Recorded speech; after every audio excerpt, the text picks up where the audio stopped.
Hi, it's Mark Homan from Paul's Photo, the lab at Paul's Photo and the Creative Photo Academy. It's day 214 of our Be Creative series. And I walked into the house tonight and my wife's hairbrush was sitting on the dining room table. And just the light of it reflecting on the glass table was awesome. So I pulled out my camera, Nikon Z7 with the 70 to 200 millimeter lens. And I'm at about 150 millimeters. And I'm a little bit closer than the minimum focusing distance, so I need the extension tubes to get focused. So if you look here, you can very clearly see I'm in manual focus, and you can see as I focus, the focus peaking comes in and it turns red, and that means I'm in focus. Now, with this scene, I'm photographing a hairbrush, and it's just a hairbrush. And a lot of beginners will find something cool like the hairbrush and photograph it just as such.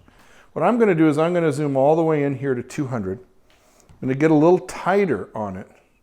So it's not quite just a hairbrush. And I really like that look just right there for me. Boom. And I'm going to shoot that. But take a look at this area right here. Right? There's a lot of darkness there. So to get rid of that darkness, what am I going to do? I'm going to lift the hairbrush. So what have I done? I put my Swiss Army knife over here. I just lift up the hairbrush and shove the Swiss Army knife underneath it. Now I also have blue painter's tape. In case this were to slip, I could tape it down. But now look what that did to the composition. So now instead of having a flat line, I've got an arc. And now I can move the camera a little bit. See how the top of the hairbrush looks like a crown up in here? It's so awesome. And then I'm going to focus right there with the focus peaking. I'm going to put the focusing dot right there, and I'm going to shoot. So you can see ISO 400 f8 at a 15th of a second. I've got a minus 2/3 exposure compensation because all that darkness around. I'm going to hit the playback. Look at that. Check the histogram. It's perfect. It's a perfect exposure. That's exactly what I wanted. So I've preserved my shadow detail, I've preserved my highlight detail. It just looks awesome. Exactly what I wanted to see. Look at the feeling here that this image has, right? You can see the arc of the brush on the top and the arc of the brush on the bottom. It's great.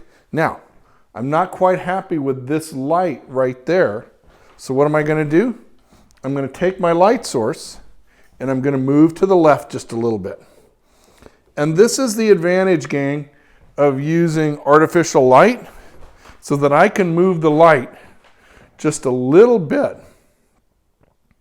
and see how that affects the image. It's nice. I want to keep going farther. I have a little bit of reflection there that I want to get rid of, and I want to take that reflection out of the image. Now, what's that going to do to the image? That's going to make the light a little bit harsher and the shadows a little bit stronger. But I like that. I like the way that looks right there. Boom.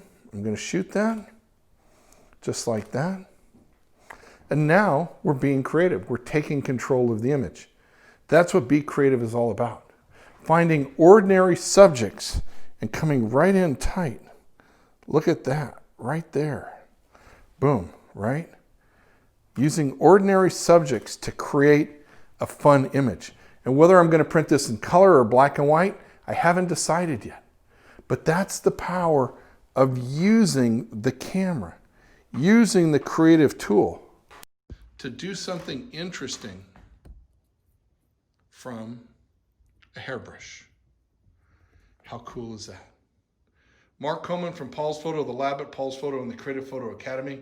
Wishing you good fun, great pictures, and I can't wait to see what you do with something fun like a hairbrush.